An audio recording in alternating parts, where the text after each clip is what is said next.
Bonsoir Noah. Bonsoir Rico. Ce soir, dans un reportage inédit, nous allons vous présenter un résumé de la situation conflictuelle entre San Andreas et Cayo Perico.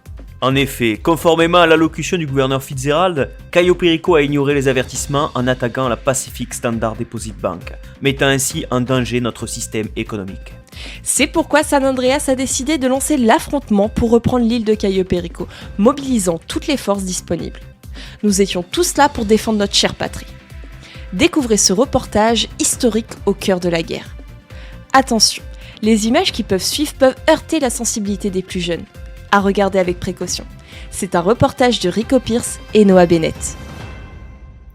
Face à une situation hors de contrôle, le président Joe Biden a décidé d'envoyer le général Brown de l'état-major des armées des États-Unis d'Amérique pour trouver une solution à la crise entre San Andreas et Cayo Perico.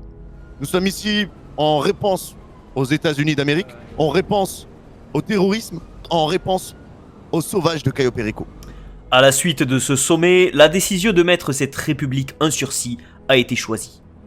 À la moindre action hostile contre l'État de San Andreas, c'est voir déferler toute la puissance de notre belle nation, pour citer le gouverneur Fitzgerald lors de son allocution. Vous serez annihilé, rayé de la surface de la carte. Cependant, le temps n'était plus aux avertissements après le braquage fomenté par son dirigeant Fidel Cardozo.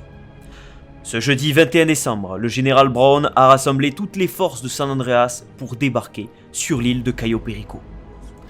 L'US Army, le LSPD, le LSSD, l'USSS, le SAMS et les volontaires se sont organisés à l'aéroport de Los Santos, puis ont pris la direction de la base militaire Fort Zancudo.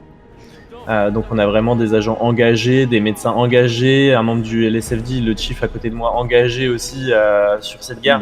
Et nous allons la gagner, nous allons reprendre Cayo Perico pour le bien des États-Unis d'Amérique. Vous représentez notre glorieux État, l'État de San Andreas, qui est fort et fier. Représentez cette fierté ce soir. Et bon courage. Et revenez-moi en vie. Merci, monsieur le gouverneur. Ouais. La stratégie était claire. Effectuer des bombardements ciblés sur la zone aérienne de Cayo Perico pour dégager les voies de l'aéroport et pouvoir débarquer en toute sécurité jusqu'à la prochaine étape, plus loin dans les terres. La guerre éclate et les hostilités débutent, à peine le pied posé au sol.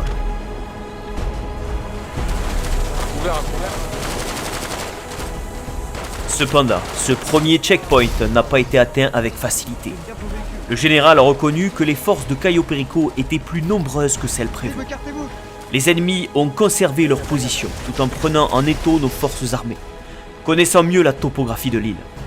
Il y en a en face à gauche. Et de nombreux soldats alliés tombèrent au combat.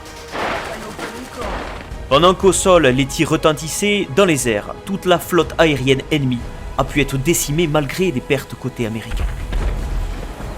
Après une avancée majeure de la prise du territoire, en prenant des points clés de l'île, bien que la milice adverse avait l'avantage de la hauteur, elle se retrancha dans les villas du sud de l'île, étant désormais débordée par les forces américaines qui étaient en plus grand nombre. Et il est hors de question qu'on ne réussisse pas cette mission. Est-ce que c'est bien compris, messieurs ? Oui, général. L'espoir de voir la menace éradiquée était à portée de main, dans ce dernier élan d'héroïsme et de patriotisme. Avant d'atteindre la maison de monsieur Villaflores. C'est après l'infiltration dans le complexe, de part et d'autre, que nos combattants ont réussi à sortir victorieux du conflit. Mario Flores est déclaré décédé, et Fidel Cardozo est lui arrêté. Allez.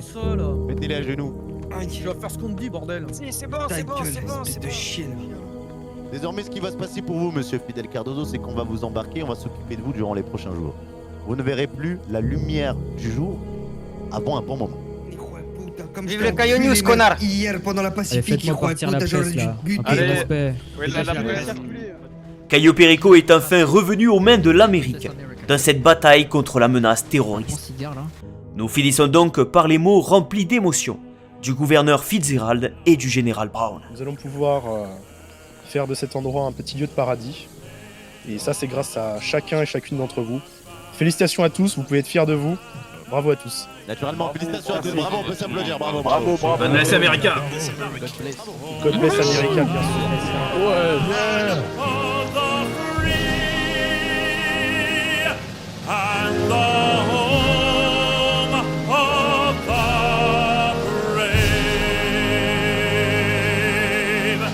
C'est avec l'hymne de notre nation que nous terminons cette émission, marquant ainsi la fin d'une bataille acharnée pour la souveraineté de San Andreas. Alors que l'île de Cayo Perico retrouve son statut de territoire américain, les héros qui ont combattu pour cette victoire méritée seront à jamais inscrits dans l'histoire de notre nation. Les forces déployées ont surmonté des adversités inattendues, témoignant du courage et de la détermination qui animent l'esprit de notre peuple. Et alors que le drapeau américain flotte à nouveau sur l'île, l'espoir d'un avenir pacifique et prospère se profile à l'horizon. Restons forts, restons unis et continuons à œuvrer pour une Amérique toujours plus grande. C'était Noah Bennett et Rico Pierce du Weasel News.